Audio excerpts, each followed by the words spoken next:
Start.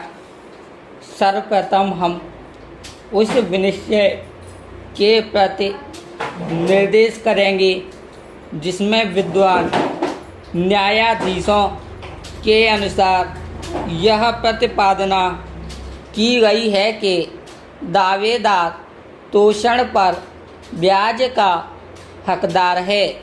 Bharat संघ बनाम राम मेहर वाले मामले में न्यायाधिपतियों को इस प्रश्न पर विचार करना था कि क्या भूमि अर्जन संशोधन तथा विधिमान्यकरण अधिनियम 1967 की धारा 4 कोष्टक में 3 के अधीन ब्याज दावेदारों को संदेह है। उक्त अधिनियम की धारा 4 की उपधारा कोष्टक में 3 में भूमि के बाजार मूल्य पर विहित प्रतिशत पर विहित अवधि से प्रभावी ब्याज के संदाय के लिए उपबंध किया गया है। प्रश्न यह उत्पन्न हुआ कि क्या पूर्वोक्त उपबंध के कारण ब्याज उस तोषण पर जिसे दावेदार धारा 23 कोष्टक में 2 के अधीन प्राप्त करने का हकदार है, संदेह है।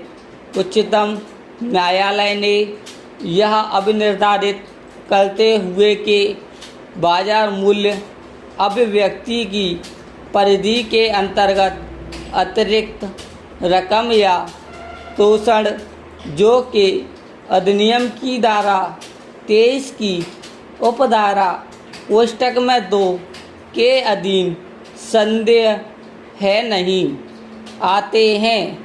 प्रश्न का उत्तर नकारात्मक दिया। उच्चतम न्यायालय ने यह मत अपनाया कि बाजार मूल्य अभिव्यक्ति प्रथमतः धारा 23 कोष्टक में 1 के खंड द्वारा यथा अनुध्यात खुले बाजार मूल्य तक ही सीमित रखी जानी चाहिए। यह प्रश्न के क्या धारा 23 कोष्टक में 1 के अन्य खंडों के अंतर्गत संदेह प्रतिकर बाजार मूल्य का भाग है या नहीं, न्यायाधिपतियों ने खुला छोड़ दिया। निष्कर्ष निकालते हुए न्यायाधिपतियों ने यह स्पष्ट किया कि अधिनियम में ही मूल्य और प्रतिकर के मध्य सुस्पष्ट भेद है।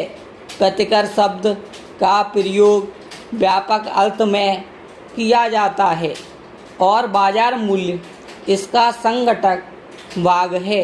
न्यायाधिपतियों ने यह अभिनिर्धारित किया पूर्णविराम पैरा चूँकि संशोधनकारी अधिनियम की धारा 4 कोष्टक में 3 के अधीन भूमि के बाजार मूल्य पर ही ब्याज का संदाय किया जाता है, इसलिए तोषण भूमि के बाजार मूल्य का भाग नहीं बन सकता है।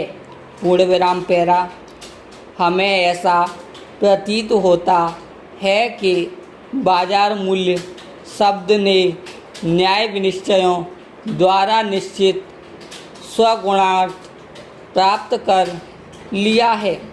उस स्वामी जिसकी भूमि अनिवार्यतः अर्जित की गई की भूमि के मूल्य में ऐसे किसी प्रकार के जोड़ को जो ऐसे कारणों के परिणाम स्वरूप है जिनका खुले बाजार से कोई संबंध नहीं है, बाजार मूल्य का भाग नहीं माना जा सकता है। पूर्णविराम पैरा उपयुक्त निष्कर्ष को बल प्रदान करने के लिए न्यायाधिपतियों ने अधिनियम की धारा 28 और 34 में दी गई भाषा के प्रति निर्देश किया और यह कहा